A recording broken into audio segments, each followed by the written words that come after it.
Climate change, that's one of those environmental issues. It's fine for people who eat granola for breakfast and wear Birkenstocks year-round, but it's just not something that someone like me would care about, right? One of the greatest challenges that we face is the fact that climate change has been labeled as an environmental issue. And when we say the word environmental, people have this immediate mental image of someone who hugs trees, scolds others for not recycling, and always votes green, if they vote at all. The reality, though, is that climate change is a human issue. And last I checked, most of us are human. It's also an economic issue, a humanitarian issue, an issue of national security, and the management of our natural resources. And yes, of course it's an environmental issue too, because it affects our environment. But what is our environment? It's our home, planet Earth, the only home we have. The other summer, I was speaking at a science festival in Norway, where I had the honor of watching Stephen Hawking give one of his final talks. As you may know, he was outspoken about the dangers that climate change poses to human civilization as we know it. But in speaking of those dangers, he said something that shocked me profoundly. To escape from climate change, he said, we may have to terraform Mars. What? I thought, as I nearly leaped out of my chair. There's no way. If we don't fix climate change now, the impacts on human society will be so widespread and so devastating that we'll be incapable of terraforming Mars, let alone populating it with any significant number of people.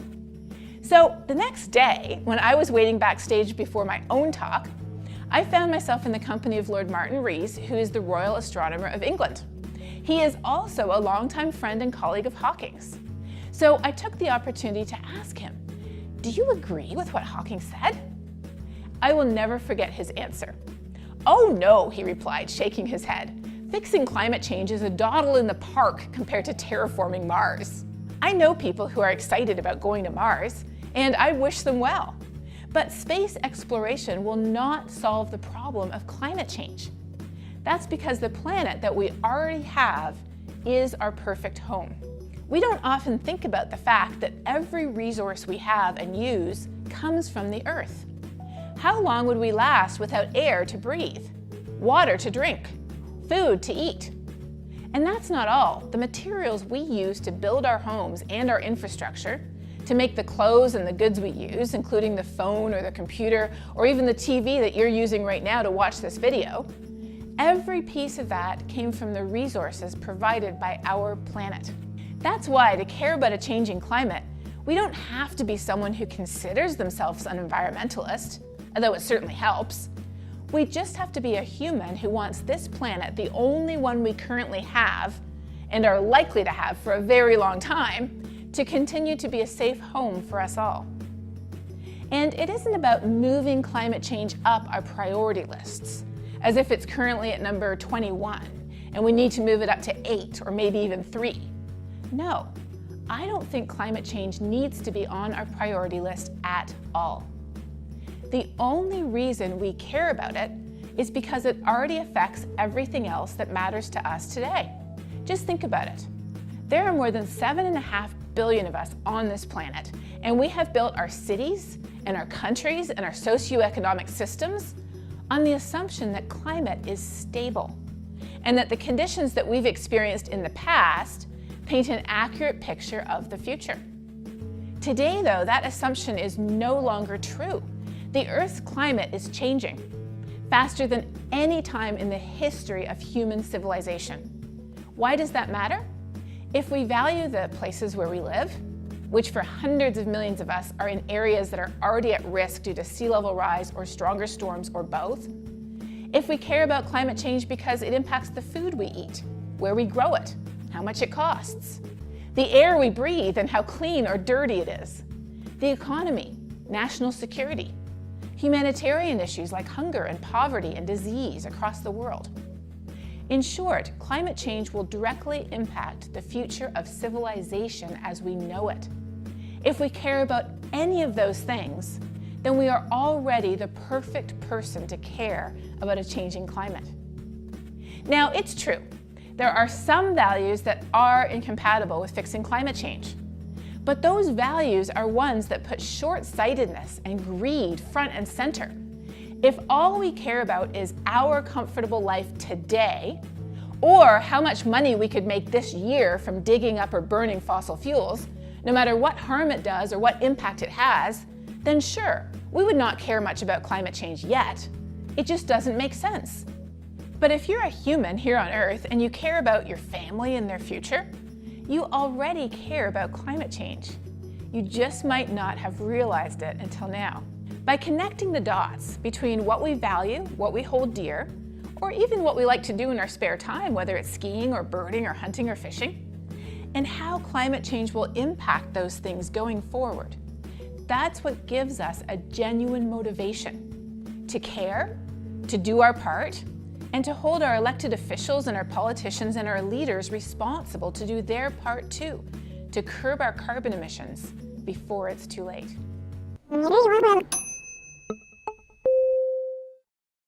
Thanks for watching Global Weirding. This episode was brought to you in part by Citizens Climate Lobby. If you have any questions about climate versus weather, let us know during one of our Facebook Live Q&As. And please be sure to check out globalweirdingseries.com for more episodes. See you next time.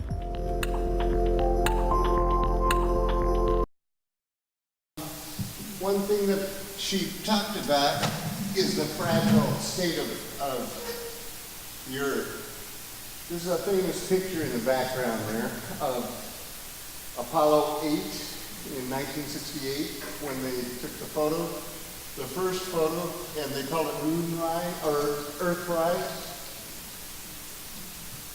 Now, one thing that I want you to pay attention to is how thin the atmosphere is. The atmosphere is thinner than the skin of an apple relative to the size of an apple. So think about that. And yet, we all breathe it. So she talked about climate change, and over to the left we have since Christ, since the time that Christ walked on the earth, what carbon and various the temperature anomalies, and over here we have 12,000, the most recent 12,000 years. Oh, sorry.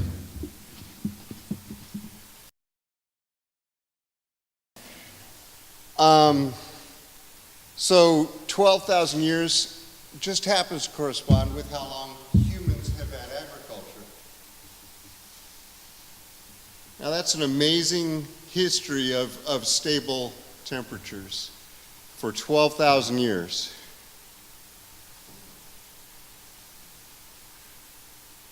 And this is what the last several years look like. And you notice, people talk about centigrade or 1 degree. Well, what's going on here? The difference is this is in Fahrenheit, which is what we're more used to commonly. So it's about 1.8 degrees Fahrenheit is about 1 degree centigrade.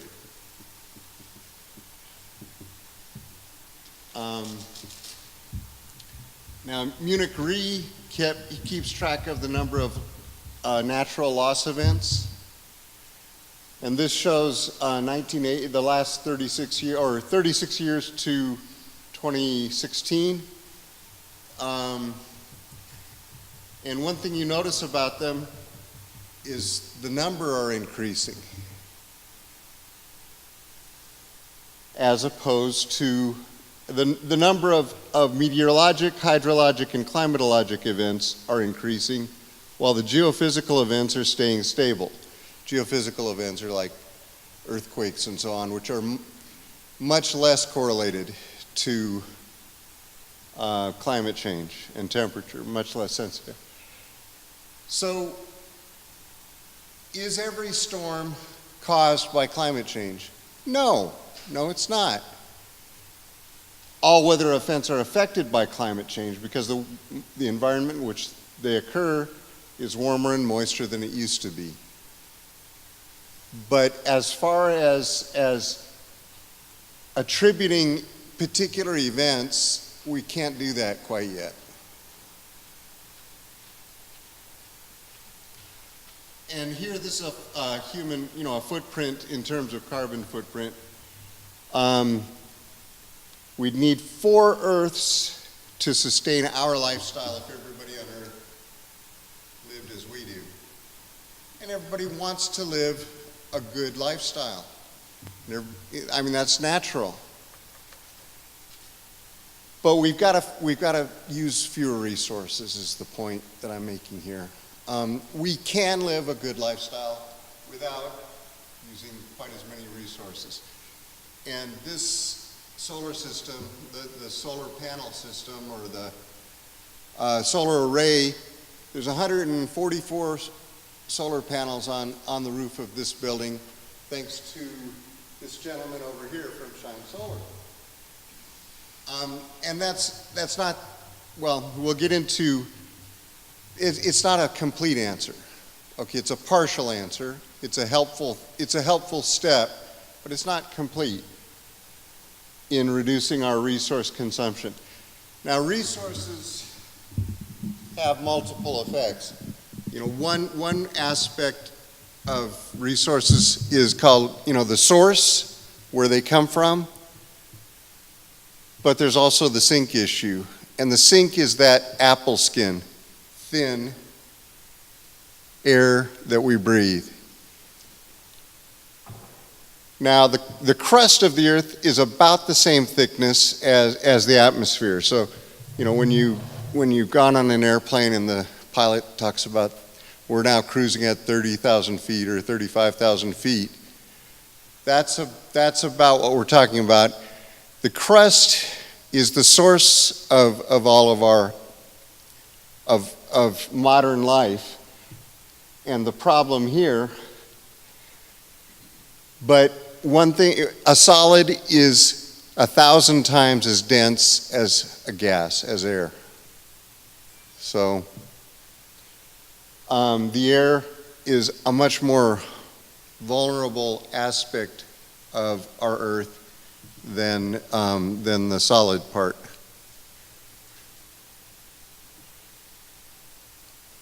Okay, so we've got 3 responses: mitigation, adaptation, or misery. And we're going to determine how much misery there is and who gets miserable, unless we choose mitigation and adaptation. Adaptation is a personal protection measure. Mitigation is a prevention issue.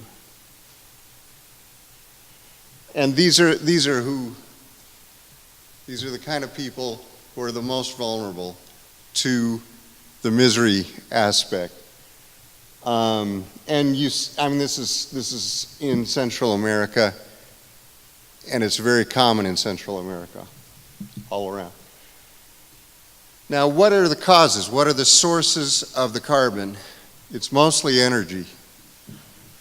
84% of it's related to energy, either electric power, transportation. In the U.S., notice the U.S. greenhouse gas by sector. And we in Arkansas are getting worse, not better.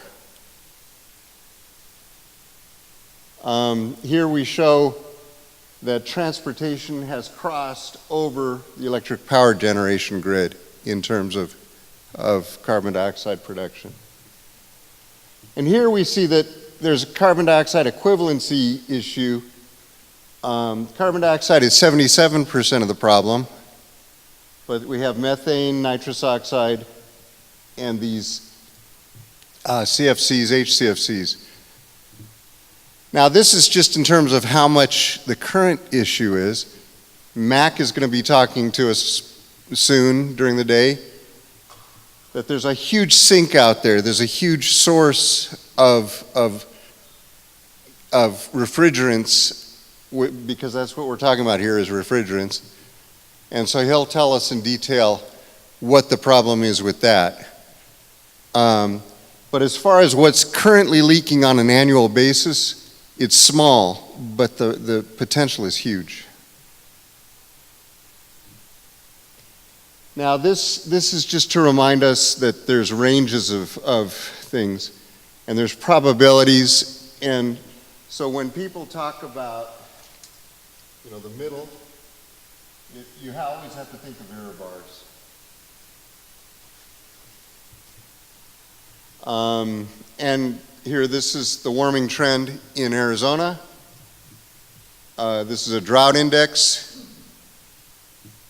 So even if the minimum predicted increase takes place, it will be larger than any change over the past 10,000 years or more. In fact, it's more like 1 million years since there was a change as sudden as what we're contemplating or causing. And already we're seeing deaths directly from climate change, and they're mostly concentrated in Africa. So, we don't have to worry about it, right? And here's the hunger map. And this shows the latency issue. What's this 0.9 out of 341 being sourced from incoming solar radiation? The 0.9 is what's out of whack. So it's just a small fraction of what the sun's providing, but it ends up causing a problem because of an effect that Catherine Hayhoe was talking about in the. Now this is right here in Fayetteville, and this is the kind of problem. There's homes and apartment buildings all in this flood area. That wasn't a flood area when they were built. They wouldn't have been allowed to exist there if it had been.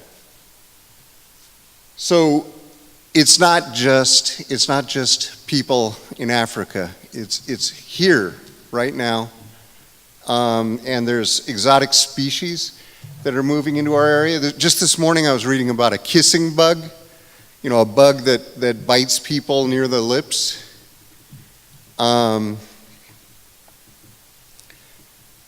So there's all kinds of pathogens that are better off coming into an area like what we're becoming rather than what we were. Fire ants is another one. Fire ants in Fort Smith, that's an exotic invasive species. And this is one place that I found fire ants, but it's also a place that where Steph and Pollard and I were instrumental in getting these solar panels put on this particular church in Fort Smith. And as a result, they've produced quite a bit of energy over time. And actually more recently it's actually over 100 megawatt hours. This is here in Fayetteville at the Omni Center. And as usual in Fayetteville, when we put up something like this, we want to have a party and have some singing, right? And this is here at Good Shepherd. The prediction of what the potential was before we put the solar panels on. The cost ended up being $1.36 per watt, which is utility expense. You know, that part of my point is that costs have come down so much. Source of panels and the organization of companies like Shine Solar is so tightly done that we have the potential to reduce costs greatly. And here's a photograph taken by Doug Hutchings of what the solar panels look like from a drone. I think it's beautiful. One of my former students said he almost drove off the road when he saw it because it was so beautiful. And again, this is the prediction. But this is the reality. In less than a year, we've had 89 megawatt hours generated. That's, you multiply that by about $90 is roughly the value of each megawatt hour. So it's quite valuable. And just the calculated number was $5,500. And that was before the 89 megawatt hours. That was back when it was still only 59 megawatt hours. So here we see the tendency to overproduce, or the tendency to overgrow, is tremendous. So the black line at the bottom is what the prediction was back in this year. And each year, the EIA, the International Energy Agency, has predicted little growth. But the reality is the gray line. It's really taking off, and Mr. Gordon's in the right business.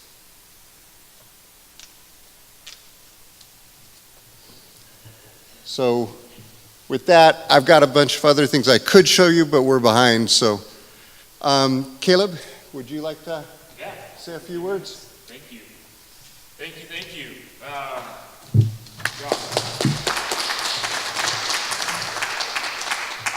My name's Caleb Gorden. I am one of the co-founders at Shine Solar. Maybe some of you have heard of us. We're out of Bentonville.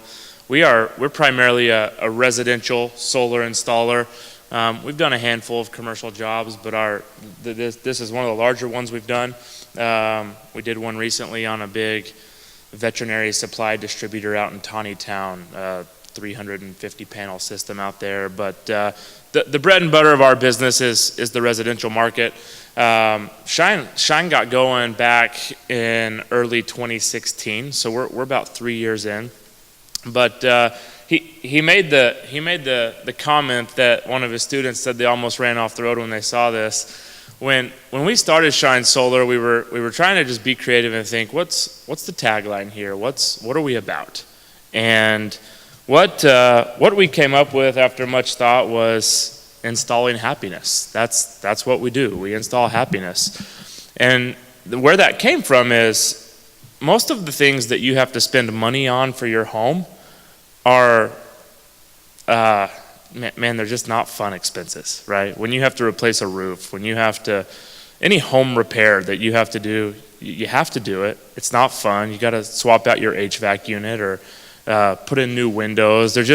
You'd rather spend your money on other things. But there's something about solar panels that when you put solar on your roof, it genuinely makes you happy for years to come when you pull into your driveway and you see your solar panels on your roof. There's a feeling of contribution that you're doing your part, and it's a home expense that's actually saving you money in the long term. And that's the general feedback we get from most of our customers is they're happy when they have solar panels. They're excited about it, and it's not just an emotional purchase on the front end like a new car, and after you've had that car for 3 months, it's like, shoot, it's actually just another car. It's a good feeling. And so we have a lot of fun doing what we're doing because it is fun to see the light bulb go off in customers' minds when they realize, hey, this actually makes sense. I'm gonna set this up on a couple chairs here. I just want to see this. I'll hold that over here. So I'm just going to draw kind of your traditional bell curve. A lot of times we see the bell curve in an academic setting related to you've got your handful of students that get the all A's, you've got your handful that fail, and you've got a lot in the middle that, you know, your D's, your C's, your B's, right? Your averages. This is much like technology in so many ways, but specifically with solar. I want you to think back throughout your lives as technologies have changed, and the adoption rate that you saw with that. So for example, one of the most recent ones is cell phones, right? Very early stages of cell phones that came out. Some people grabbed it quick. A lot of times on the very front end, it's people with money, right? The wealthy get involved much sooner, people that can take a little bit more risk, or just the gurus. And what happens is, as that technology advances, costs typically come down. People tend to understand it. The education rate increases, and it becomes more and more viable for more people to get on. You've got the peak here, where the bulk of people say, all right, I'm in on that. I'm going to get a cell phone now. I grasped it. It makes sense. And then you got the people that resist it for a while, right? That say, I'm never doing that. I'm going to keep my home phone, and it's what I've always done, and it's what I'm always going to do, and this is just easiest for me. I call myself a surly adopter. Yeah. I'm surly. And then you got the people at the very end, right? There are a handful of people that I talk to that still do not have an email address. I don't get it, but they've managed to just continue life the way they've always done it. And they're way over here on this end, right? So solar has played the same role. The concept of solar panels is not new. It's Ben Franklin figured out how to capture the sun and convert it to energy. What's happened is the technology's advanced, right? And it's become affordable, but probably starting in the you might know better than me, but I'm looking at like the scaling of the business side of it. Mid-2000s, there were some tax credits announced to kind of help spur it along, and we saw some early adopters. And a lot of the early adopters on solar panels, even pre-2000s, were just people with money. They could write a check. That was really your first way, was just to pay for it outright. And they did it. A handful did it. And maybe some of you know some of them, but a lot of us have not seen many solar panels. Well, what happened was they said, the business side came out and said, how can we get creative? How can we make solar more available to more individuals? And what we saw on the east and the west coast, and it started in these markets because the cost of power in these markets is so much higher than it is here. Here we're paying 11 cents a kilowatt hour, where in California they're paying upwards of 40 cents a kilowatt hour sometimes. So if your house uses the same amount of power as that house in California, their bill is 4 times the amount yours is for the same amount of power. And so they came out with a leasing model where they said, hey, we're going to come out, we're going to put panels on your roof. You don't pay anything out of pocket. Every month, instead of paying the electric company, you're going to make a lease payment. I own the panels. I'll upkeep them, and in 20 years, your lease expires, and we can come take them, or you can renew it if you want to. But essentially, all they were doing was trading a variable cost every month for a fixed monthly lease payment on the solar panels, and the business that owned the solar panels got to absorb all the tax credits. So this is kind of the first thing where it was available for multiple people. Hey, if you had a decent credit score and you paid your bills and you were a homeowner, you could get into a lease and get solar panels, and the cost every month for power was cheaper than the alternative of just staying with the utility. That didn't work in this area because on a 40-cent kilowatt hour bill, they could do a lease for 20 cents, cut the person's bill in half, and they were happy. But here, they couldn't get the price that low. The cost of the equipment was still too high.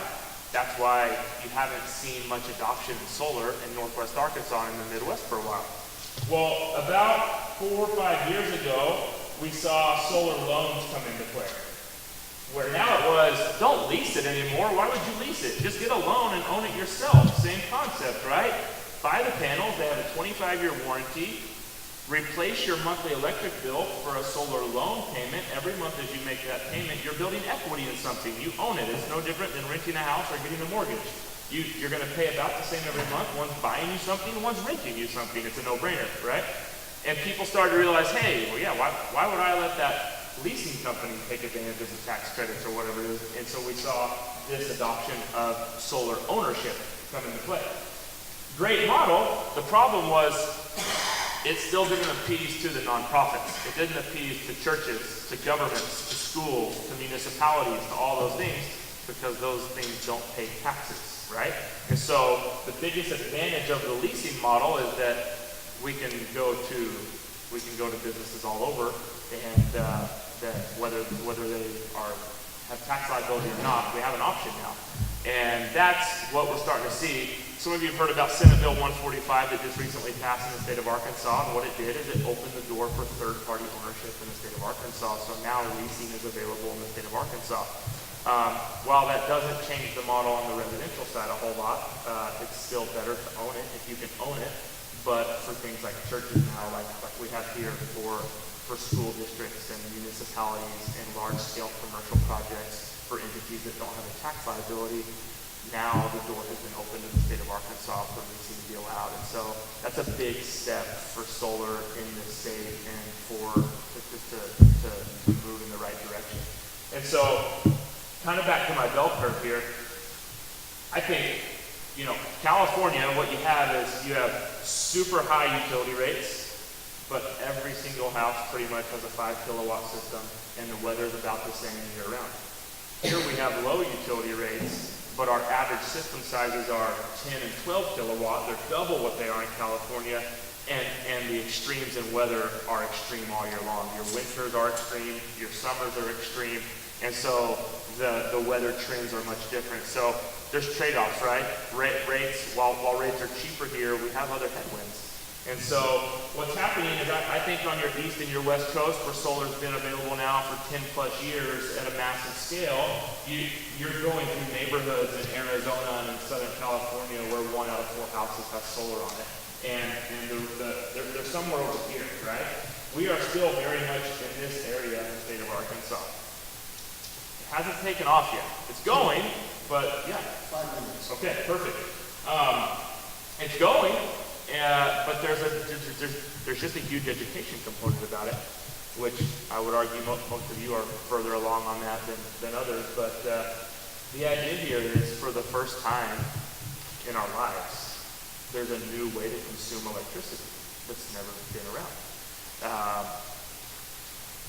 You know, we see disruptions in all sorts of markets. You see what things like Uber have done to the taxi industry in big cities.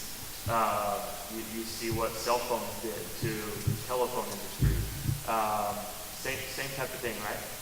What happens is, if you're waiting, I show the bell curve to show that if you're waiting for technology to improve before you adopt solar, you will always be waiting, because it's never going to stop. If you're waiting for the newest, sleekest, nicest flat screen TV, keep waiting, because it's going to keep getting better. They're going to keep getting cheaper, and they're going to keep getting better. But if you still haven't adopted a flat screen TV, if you still have the big box one, you've missed out on years and years and years of quality TV watching, right? Because you're waiting for something better or cheaper. And so it's kind of the same thing with solar. Is it likely that solar costs will continue to decrease? Sure, it is. Is it likely that they'll be able to increase the efficiency of a panel, and that one panel will generate more power in 3 years than it does now? Absolutely. But what you're missing out on is the benefits right now while you wait. And so, like I said, it's no different than renting a home or owning a home. The whole reason you go out and you get a mortgage is because the mindset is, well, I don't have to be here 30 years for a mortgage to make sense. If I sell my house in 5 or 7 years, I get back part of what I put into it. I recoup what I put into it. And that's the whole mindset. That's the idea. So, same thing with solar. We're limited on time, but I just want to talk for a minute about just the technology side, the economic benefits, and that for the first time in our lives, there's a way for everybody to have solar panels, and that's what I'm working on. That's what Brother Orlo Stitt's working on over at Stitt Energy, and trying to get the education out and get as many people into it as we can. But my counsel would be, don't wait, because you'll always be waiting. Start taking the savings and the benefits now, along with the footprint that you're leaving behind, right? That you can begin to change that now, and it's affordable. It makes financial sense more than it ever has. And I'll leave it at that. We're out of time, unless there's any questions. Yeah, where are we with tax credits for individuals? Yeah, residential tax credits is still a 30% federal tax credit. So if you buy a $20,000 system, you got a $6,000 federal tax credit. For another couple of years, right? It's 30% through the end of this year. And then it dropped to 26% for all of next year. 22% for all of 2021, and then it's gone. Yes. Where are we with that, with the SB 145? Yeah. So that took a little bit of a hit. And there's another session that's going to talk some more. Okay, that's what I was gonna say. I don't. Policy session later today. Okay. Yeah. It took a little bit of a hit. It's not a deal killer at all. We just have to be very mindful when we size the system that we're not overproducing more power than what you're going to consume, because if you do overproduce, you're not going to get the same buyback rate as what they sell it to you for. And so that becomes very important on the design side of the system, but totally manageable. Okay, we should probably let it